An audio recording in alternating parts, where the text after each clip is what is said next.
Hello प्यारे बच्चों, आज हम लोग देखने वाले हैं जवाहर नवोदय विद्यालय के लिए प्रैक्टिस सेट, जिसमें जो है सिर्फ और सिर्फ क्या होगा, अंक गणित होगा। तो अंक गणित के जो है हम लोग क्या करेंगे, 10 प्रश्न करेंगे। कितने प्रश्न करेंगे? 10 प्रश्न करेंगे। तो धैर्य बना के बैठे रहिए और एक एक प्रश्न को ढंग से समझेंगे। चलिए शुरू करते हैं आज का ये सेशन। आज का पहला प्रश्न जो है आपके सामने है, ठीक है। पहला प्रश्न क्या है, स्क्रीन पे दिख रहा है, ठीक है। ये पहला प्रश्न है। इसको हमें क्या करना है, सरल करके आंसर आपको बताना है, ठीक है। अब देखिए लिखा है 2/1 प्लस 1/1/2 और ऊपर लिखा है 3/2 का 5/6 प्लस 1/1/4, ठीक है। यहाँ पे आप देख रहे हैं इसको हल करना है, ठीक है। चलिए शुरू करते हैं इसको। देखिए चूंकि जो है हमें बहुत तेजी से करना होता है, लेकिन हम जो है यहाँ पे पहले समझते हुए करेंगे चीज़ों को। देखिए ये ऊपर लिखा है 2, तो यहाँ 2 लिख देंगे, अपान 1 धन 1 अपान। अब देखिए ये 1 है, यहाँ पे 1 माइनस 1/2 है, 1 माइनस 1/2 है। तो इसको यहाँ पे अगर रफ वर्क करते हैं तो एक में से आधा जाएगा तो आधा होगा, ऐसे भी आप कर सकते हैं, या आप ऐसे भी कर सकते हैं कि यहाँ एलसीएम लेके, ठीक है, 2 हो जाएगा। तो यहाँ 1/1 है तो 1 में 1 2 2 और 2 2 गुणा कर देंगे 2 हो जाएगा। 2 में भाग देंगे तो 1 हो जाएगा, 1 का में 1 हो जाएगा, तो ये कितना जाएगा, 1/2 आ जाएगा। कितना जाएगा, 1/2 आ जाएगा, ठीक है। तो यहाँ पे आ जाएगा 1/2, ठीक है। अब गुणे देखिए यही पे असली खेल है। 3 ये क्या है, बोरा मास के हिसाब से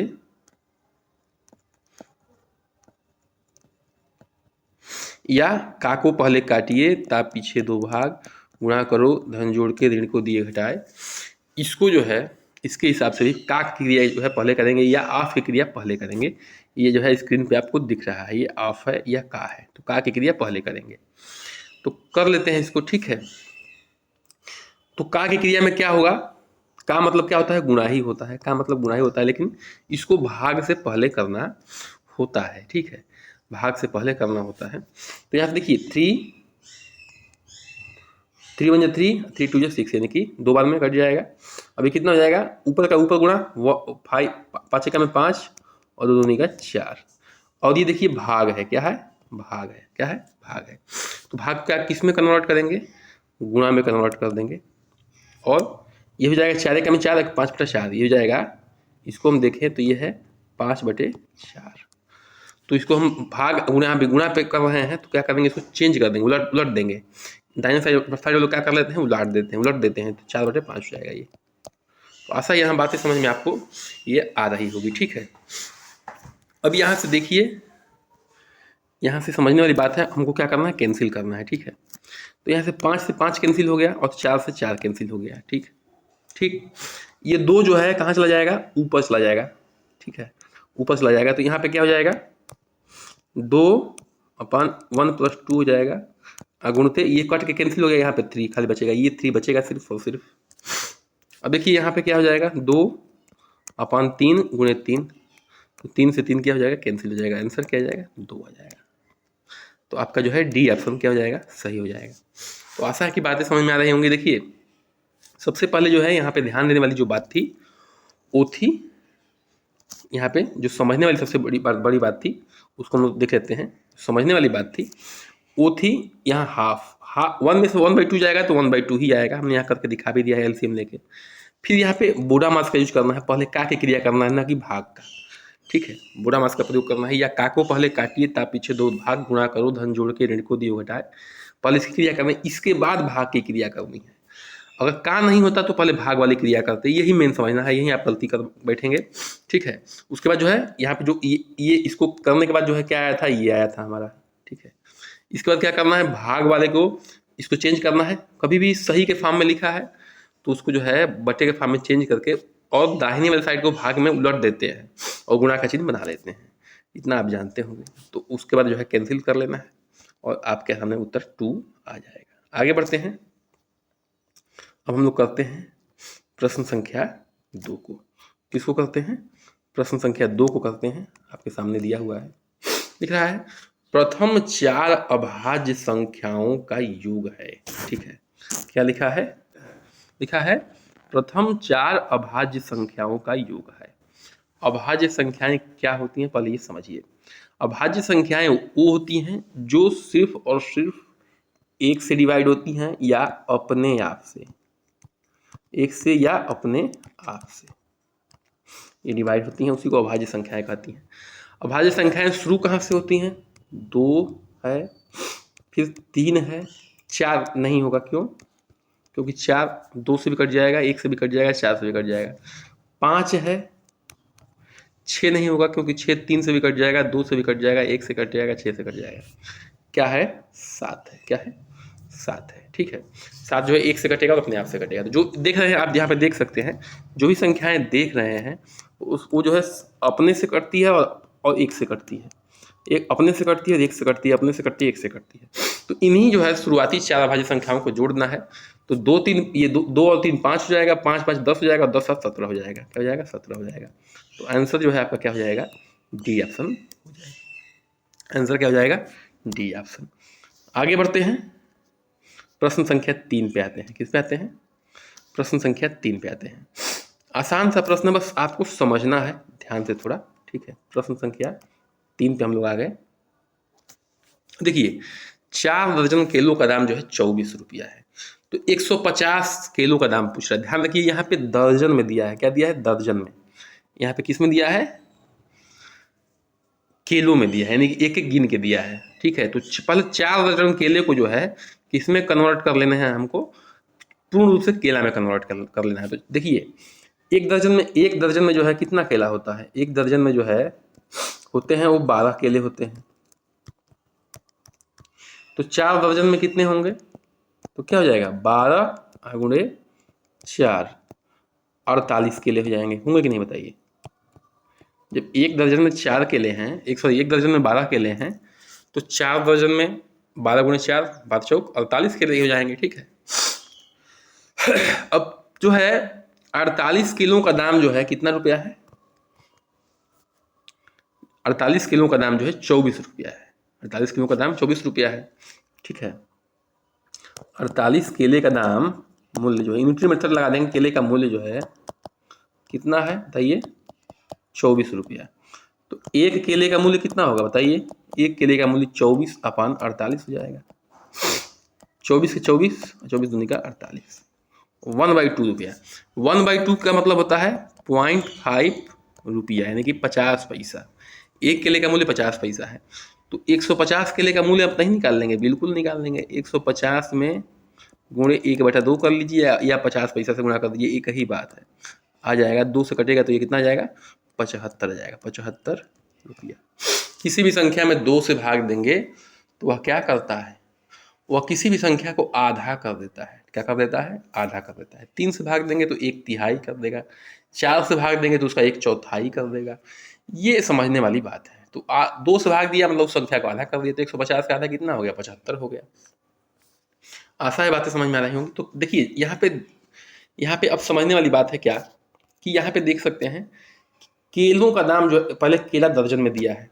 जब दर्जन में दिया है तो उसको पहले केले में पूछ रहा है, एक एक केले का दाम पूछ रहा है। तो दर्जन में दिया तो पहले उसको तो केले को कन्वर्ट करिए केले में। जब केले में कन्वर्ट हो जाएगा उसके बाद जो 150 से मल्टीप्लाई कर दीजिए एक का मूल्य निकाल के। तो आशा है कि उत्तर आपको समझ में आया होगा। उत्तर आपका 75 रुपया है, यानी कि सी ऑप्शन है। आगे बढ़ते हैं। मेरे ख्याल से ये प्रश्न संख्या क्या है? 4 है। क्या है? 4 है। ठीक है, प्रश्न संख्या 4 है, इसको हम लोग हल करते हैं। ठीक है, प्रश्न संख्या 4 है, इसको हल करते हैं हम। देखिए, कोई धन 5 वर्षों में साधारण वार्षिक ब्याज की दर से दुगुना हो जाता है, तो दर कितनी होगी? अब देखिए, कोई धन है, धन कितना है? मान लीजिए x है। धन कितना है? धन मान लीजिए x है। धन कितना है? x है। अब ये 2 गुना हो गया, 2 गुना धन हो गया, यानी कि कितना हो गया? 2x हो गया।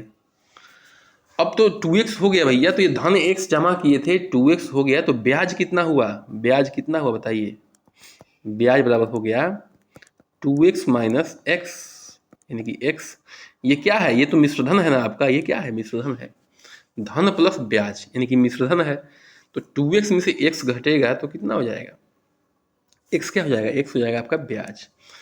तो अब पूछ रहा है कि दर कितनी होगी, तो आप साधारण ब्याज की सूत्र लगा दीजिए। साधारण ब्याज की पूछ रहा है, तो साधारण ब्याज बराबर क्या होता है बताइए सूत्र? मूलधन गुणे दर गुणे समय बटा 100,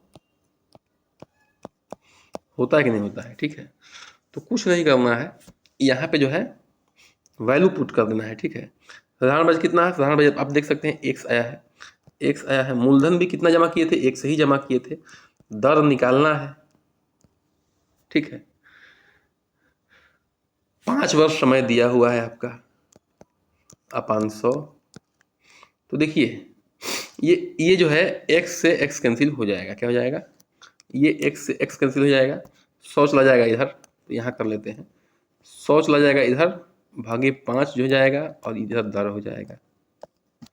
तो 5 में भाग दे दीजिए, 5 दूनी का 10, 20। दर कितना जाएगा? 20%। उत्तर आ जाएगा आपका 20%। तो उत्तर क्या हो जाएगा? डी सही हो जाएगा। ठीक है, उत्तर डी सही हो जाएगा। पहले क्या करना है आपको समझना है, ठीक है, इस चीज़ को समझना है कि करना क्या है। पहले जो है धन जमा किया था वो x किया था, धन दोगुना हो जा रहा है 5 साल में।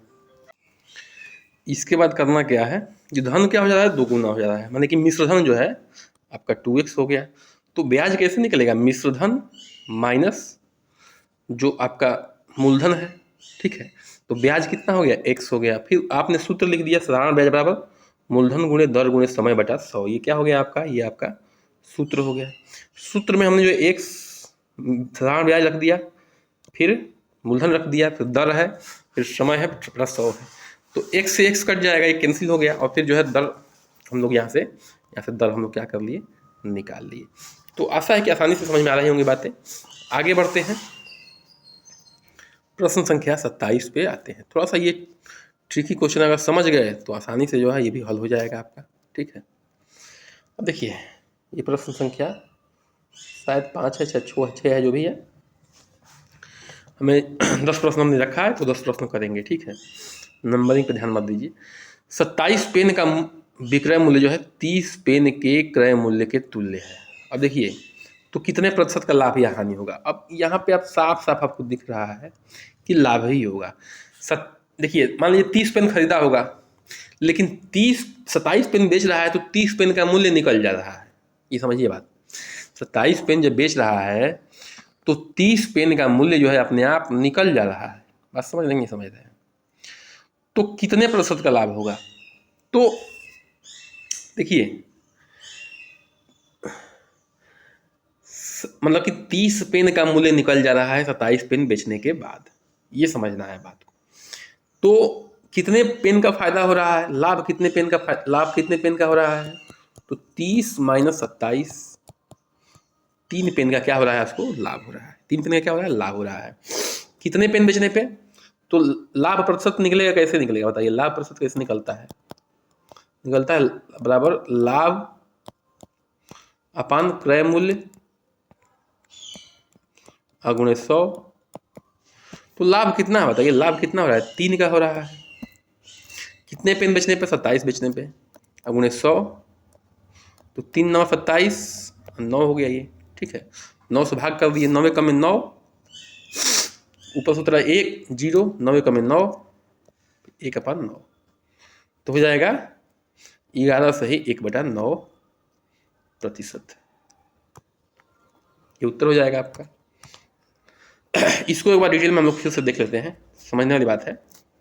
देखिए 27 पेन बेच रहे हैं तो 3 पेन का लाभ हो रहा है, यानी कि 27 पेन का विक्रय मूल्य जो है 3 पेन के क्रय मूल्य के बराबर है। यानी कि 3 पेन का क्या हो रहा है? लाभ हो रहा है। कितने बेचने पे? 27 बेचने पे। तो क्रय मूल्य 27 का ही तो हुआ, 3 का लाभ हो गया। तो जो है आपको जो है उस पर निकाल देना है, 3 अपान 27 गुणे 100, कैंसिल करना है, 11 सही 1/9% आ जाएगा। आगे बढ़ते हैं, प्रश्न संख्या 6 पे आते हैं। देखिए याद रखने वाली चीज़ है ये, और इसको याद रखना है। प्रश्न संख्या 6 पे हम लोग आते हैं। शून्य क्या है, देखिए शून्य क्या है, समझने वाली बात है। देखिए शून्य जो है, पहले अगर हम संख्या रेखा पर इसको दर्शाते हैं तो ये संख्या रेखा है, ये 0 है, ये -1 है, सॉरी ये +1 है, ये +2 है, ये +3 है, ये +4 है, ठीक है। ये अनंत तक जाएगा। यहाँ -1 है, -2 है, -3 है, ये जो है कहाँ तक जाएगा, अनंत तक जाएगा, ठीक है। अब देखिए ये बुक्स में साफ साफ लिखा है, साफ साफ समझने वाली बात है कि जो जीरो है, जो जीरो है न तो धनात्मक है और न ही ऋणात्मक है। Zero is not a negative number and not a positive number. Zero न तो धनात्मक है न ही ऋणात्मक है, तो ये कैंसिल हो गया, ठीक है। अब आती है प्राकृत संख्या और पूर्ण संख्या पर। देखिए प्राकृत संख्या क्या होती है, जिससे हम काउंटिंग करते हैं, जिससे किसी संख्याओं को गिनना चालू करते हैं, उसको प्राकृत संख्या होती है। तो हम गिनते कहाँ से हैं, 1 से गिनते हैं। गिनने वाली संख्या क्या है, गिनने वाली संख्या जो है वो है आपकी, गिनने वाली संख्या वो है आप क्या, प्राकृत संख्या, प्राकृत संख्या, ठीक है। अगर हमने इसमें जीरो को इंक्लूड कर दिया, ठीक है, किसको इंक्लूड कर दिया, जीरो को भी इंक्लूड कर दिया, तो ये बन जाएगी आपकी पूर्ण संख्या। प्राकृत संख्या और जीरो को भी इंक्लूड कर दिया तो बन जाएगी पूर्ण संख्या। तो शून्य क्या है, शून्य जो है ऑप्शन के हिसाब से न तो प्राकृत संख्या है, न धनात्मक संख्या है, न ऋणात्मक संख्या, ये है आपकी पूर्ण संख्या। तो आशा है कि आपको समझ में आ गई होगी। जीरो न तो संख्या रेखा में जीरो न तो धनात्मक है न ऋणात्मक है। प्राकृत संख्या किसे कहते हैं, काउंटिंग नंबर को कहते हैं, यानी कि जिससे हम किसी संख्या, किसी चीज़ को गिनते हैं। गिनते कहाँ से हैं, तो 1 2 3 4 5 6 गिनते हैं, ठीक है, तो ये प्राकृत संख्या है। अब जीरो को इंक्लूड कर दिया तो क्या हो गया, पूर्ण संख्या हो गई। आगे बढ़ते हैं, प्रश्न संख्या 7 पे आते हैं। ये आसान सा प्रश्न है, ठीक है, लेकिन इसको भी हम लोग ढंग से समझेंगे ताकि जो है आने वाला कोई भी प्रश्न हो वो आपका खराब ना हो। ये है 329,075, ये है आपका संख्या, ठीक है। ऊपर क्या लिखा है, ऊपर होगा इकाई, दहाई, ये सैकड़ा, हजार, 10,000 और ये होगा लाख। अब देखिए क्या है, स्थानीय मान और जातीय मान में अंतर। देखिए इसको जातीय मान भी कहते हैं, ठीक है, और क्या कहते हैं, एक स्थानीय मान होता है, एक अंकीय मान होता है। तो अंकीय मान और जातीय मान एक ही होता है। जातीय मान मतलब कि कोई संख्या है, जैसे 5 का जातीय मान 5 ही होगा, 7 का 7 ही होगा, 0 का 0 होगा, 9 का 9 होगा, 2 का 2 होगा, 3 का 3 होगा। अब जो है स्थानीय मान निकालते हैं। देखिए इकाई मतलब होता है 1, दहाई मतलब होता है 10, सैकड़ा मतलब होता है 100, हजार मतलब 1000, 10,000 मतलब 10,000, लाख मतलब लाख। तो ये जो है 7 जो है किस स्थान पे है, दहाई के स्थान पे, तो इसमें किससे गुणा करेंगे, 10 से गुणा करेंगे, तो 7 दहा में 70 हो जाएगा। तो पूछ रहा कि स्थानीय मान और जातीय मान में अंतर पूछ रहा है। स्थानीय मान 70 है, जातीय मान इसका कितना है, जातीय मान वही का वही होता है, 7 है, 70 में 7 गया 63 हो जाएगा। उत्तर कितना हो जाएगा, उत्तर हो जाएगा आपका 63, ठीक है, उत्तर हो जाएगा 63। ये आपका ये दिया हुआ है। एक बार फिर समझ लेते हैं। पहले संख्या को हमने इकाई, दहाई, सैकड़ा, हजार, 10,000 में लिख लिया। फिर जो है ये जाना कि जातीय मान क्या होता है, जातीय मान वही होता है जो लिखा है, जो अंक है वही जातीय मान है। तो 7 का जातीय मान जो है, 7 का जातीय मान 7 ही होगा, ठीक है। और स्थानीय मान क्या होता है, उस स्थान का मान है जो अंक उस संख्या में है। तो 7 जो है दहाई के स्थान पे है, तो दहाई में 7 में दहाई से गुणा कर दिया, 70 आ गया। 70 में से जो है हमने 7 को हटा दिया तो ये 63 आ गया। आगे बढ़ते हैं, प्रश्न संख्या 8 पे आते हैं। अब देखिए ये कह रहा है कि 5 मीटर लंबा और 2 मीटर चौड़ा और 3 मीटर लंबी, 1 मिनट, एक आयताकार टंकी 5 मीटर ऊंची, 3 मीटर लंबी और 2 मीटर चौड़ी है, तो इसमें कितने लीटर पानी भरा जा सकता है, ये ध्यान रखना है, ठीक है। अब देखिए भैया ये कह रहा है कि अब इसका आयतक का आयतन निकालना है। क्या निकालना है? आयतन। तो कोई भी आकृति अगर आपके सामने जो है ऐसी है, ठीक है, जिसकी लंबाई है, चौड़ाई है, ऊंचाई है, ठीक है, या कोई कमरा है, तो उसका जो है आयतन निकालने का सूत्र क्या है? लंबाई गुणे चौड़ाई गुणे ऊंचाई है। लेंथ गुणे ब्रेथ गुणे हाइट, है कि नहीं है? तो लेंथ कितना है? 5, ब्रेथ 3, हाइट 2 है। तो कितना हो जाएगा? 5 3 15 और दूनी का 30 मीटर क्यूब हो जाएगा। देखिए ध्यान रखिएगा, सभी मीटर में दिया हुआ है। अगर यूनिट जो है कोई सेंटीमीटर में, तो उसको भी मीटर में कन्वर्ट कर लेंगे, ठीक है, ये बात ध्यान रखने वाली है। 30 मीटर क्यूब जो है आ गया। अब यहाँ एक सूत्र है जो कि आपको याद रखना है, ठीक है। सूत्र क्या है भैया? सूत्र ये है कि 1 मीटर क्यूब में 1000 लीटर पानी आता है। 1 मीटर क्यूब में 1000 लीटर पानी आता है, यानी कि 1 मीटर, जैसे आपकी मान ली आप इस समय क्लास 5th में पढ़ रहे हैं, तो आपका जो है जमीन से लेके और सीने तक या कंधे तक मान लीजिए, वो लगभग जो है 1 मीटर होगा। कितना होगा? 1 मीटर होगा। आपकी लंबाई जितनी है, लगभग बता रहा हूँ, जमीन से लेके और कंधे तक 1 मीटर होगा। तो उतनी लंबाई की अगर उतनी जमीन पे अगर लंबाई चौड़ाई रख दिया जाए और उतना जो है ऊंचाई रख दिया जाए और उसको जो है एक तरह से क्या बना दिया जाए? टंकी बना दिया जाए, ठीक है, तो उसमें जो है 1000 लीटर पानी आएगा। अब सोच सकते हैं कि जब 1 मीटर क्यूब में 1000 लीटर पानी आ रहा है, तो अब 30 मीटर क्यूब में कितना पानी आएगा? कुछ नहीं करना है भैया, बस गुणा करना है। तो 30 मीटर क्यूब में 30 से गुणा कर दीजिए, 30 गुणे 1000, तो आ जाएगा 30,000 लीटर पानी। क्या जाएगा? 30,000 लीटर पानी आ जाएगा। 1 मीटर क्यूब में जब जो है आपका 1000 लीटर पानी आ रहा है, तो 30 मीटर क्यूब में 30,000 लीटर पानी आएगा ही आएगा। सिंपल सी बात है। तो ये ध्यान रखना है, ठीक है, कि अगर ऐसा प्रश्न पूछे तो पहले में क्या करना है? पहले जो है उसका आयतन निकालना है, लंबाई गुणे चौड़ाई गुणे ऊंचाई के सूत्र से। तो 30 मीटर क्यूब आ गया।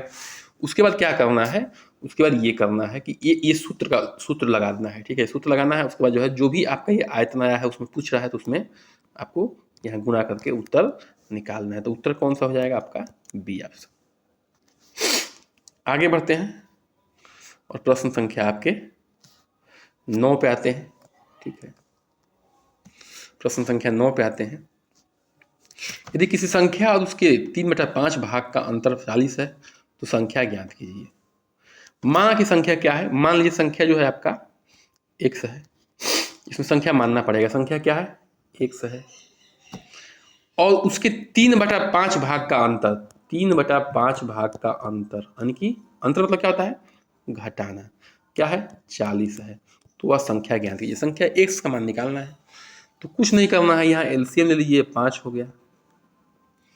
यहाँ x है तो x/1 भी लिख सकते हैं। 1 में से 5 में भाग देंगे तो 5 आएगा, 5 x हो जाएगा। 5 से 5 में भागना 1 हो जाएगा, यहाँ पे 3x हो जाएगा। ये 40 हो गया, ठीक है। अब कुछ नहीं करना है, इसको जो है क्रॉस मल्टीप्लाई करना है। 5 में से 3x घटेगा 2x आएगा, ठीक है। और ऊपर क्या हो जाएगा? ये 40 में 5 से 40 गुणे 5 हो जाएगा, ठीक है। इसको यहाँ पे हम लोग ट्रांसफर कर लेते हैं। ये 2x बराबर क्या हो जाएगा? 200, 5 चौके 20 यानी कि 200। तो x बराबर क्या हो जाएगा? 200 में 2 से भाग दे देंगे, इधर जाएगा तो क्या हो जाएगा? भाग हो जाएगा 1, 2 एक में 2 यानी कि 100 आ जाएगा। क्या जाएगा? 100 हो जाएगा। तो उत्तर क्या जाएगा? आपका सी ऑप्शन। क्या जाएगा? C option. एक बार से इसको समझ लेते हैं, ठीक है। देखिए, कह रहा है कि यदि किसी संख्या और उसके 3/5 भाग का अंतर जो है 40 है, तो संख्या हमने x माना है, उसके 3/5 भाग को हमने घटा दिया है उसमें से, तो अंतर क्या है? 40। जैसा प्रश्न में कहा जा रहा है वैसा ही करना है, कुछ नहीं करना है। एलसीएम 5 हो जाएगा इसका। उसको जब हमने ये प्रक्रिया कर लिया, प्रक्रिया करने के बाद जो है इसको जो है क्रॉस मल्टीप्लाई कर दिया, 2x हो गया, ये 14 to 5 हो गया, ये 200 हो गया, ये 2x हो गया। x में 2x इधर कर लिया, 200 में 2 से भाग दे दिया, 100 आ गया। उत्तर क्या जाएगा? आपका सी ऑप्शन। आगे बढ़ते हैं, प्रश्न संख्या हम लोग 10 पे आते हैं। किस पे आते हैं? 10 पे आते हैं। इसको हम लोग करते हैं। एक विद्यालय में 70% लड़के हैं, यदि लड़कियों की संख्या 756 है तो लड़कों की संख्या ज्ञात कीजिए। देखिए परसेंट मतलब होता है 100, परसेंट मतलब क्या होता है 100 होता है। अब लड़के कितने हैं भैया, लड़के हैं आपके 70%, लड़के कितने हैं 70%। तो जाहिर सी बात है कि लड़कियां जो हैं कितनी होंगी, लड़कियां 30% होंगी, सीधी सी बात है कि नहीं। लड़कियां 30% होंगी, 70 में से 100 में से जो है 100 में से 30 हटाएंगे तो कितना आएगा, सॉरी 100 में 70 हटाएंगे तो 30 ही तो आएगा। 100 में से अगर 70 घटाएंगे तो 30% आएगा, क्योंकि लड़के 70%, तो लड़कियां 30% होंगी। अब कहा था कि लड़कियों की संख्या जो है 756 है, तो लड़कों की संख्या ज्ञात कीजिए। देखिए हम यहाँ पे ये मानना पड़ेगा कि कुल विद्यार्थियों की संख्या जो है, कुल विद्यार्थी कितने हैं, कुल विद्यार्थी कितने हैं बताइए, कुल विद्यार्थी मानना पड़ेगा कि 100 है, तभी तो हम निकाल पाएंगे कि इतना परसेंट ये है उतना परसेंट ये है। देखिए इसको रखना पड़ेगा x का 30%, यानी कि x गुणे 30/100, x का 30% कितना है, कौन कितना है बताओ बताइए, 756 है। x का 30% 756 है, तो x बराबर कितना होगा बताइए, तो ये कैंसिल हो जाएगा यहीं पे। अब ये जो है इसको क्रॉस मल्टीप्लाई कर देंगे, ये जो है भाग है तो गुणा हो जाएगा, ये गुणा है x में, इधर जाएगा तो भाग हो जाएगा। 756 गुणे 10/3, ये कट जाएगा, क्यों कट जाएगा, 3 से कट जाएगा, क्योंकि देखिए जोड़िए 6 5 11 7 18, तो इसको हम लोग कैंसिल कर लेते हैं, ठीक है। अब करिए 3 दूनी का 6, ऊपर से उतरेगा 1, ये ऊपर नीचे से उतरेगा 5, 3 5 15, फिर 6 उतरेगा, 3 दूनी का 6, ठीक है। तो ये गुणा कर देंगे 10 से तो हो जाएगा 2 5 2 0। ये क्या आ गया, कुल विद्यार्थियों की संख्या आ गई। एक्स निकलने का मतलब क्या, एक्स किसको माने हैं, विद्यार्थियों की संख्या। अब लड़कों की संख्या पूछ रहा है, तो लड़के कितना है 70% है, तो 2520 में 70% निकाल देंगे इसका, एक जीरो से ये जीरो कैंसिल हो गया, ये जीरो से ये जीरो कैंसिल हो गया, जीरो से कैंसिल नहीं होता है, ऊपर नीचे सेम अंक से भाग देते हैं। तो एक बार हमने ऊपर 10 से भाग दिया, फिर नीचे 10 से भाग दिया, फिर ऊपर 10 से भाग दिया, नीचे 10 से भाग दिया, ठीक है। तो ये आ गया। अब गुणा कर लीजिए, 7 दूनी के 14 का 4 हासिल 1, 7 5 35 1 36 हासिल 3, 7 दूनी के 14 3 17, तो 17 से 64 जो है लड़के हो जाएंगे, क्या हो जाएंगे, लड़के हो जाएंगे। तो उत्तर क्या हो जाएगा आपका, बी ऑप्शन, क्या हो जाएगा, बी ऑप्शन। तो 10 प्रश्न हो गए थे, हमने काउंटिंग करने में गलती कर दिया था। आज का सेशन यही समाप्त होता है। बिल्कुल जो है आपको सेशन अच्छा लगा होगा तो चैनल को सब्सक्राइब कर लीजिए, लाइक करिए, शेयर करिए और कमेंट करिए। बने रहिए हमारे साथ। नमस्कार, जय हिंद।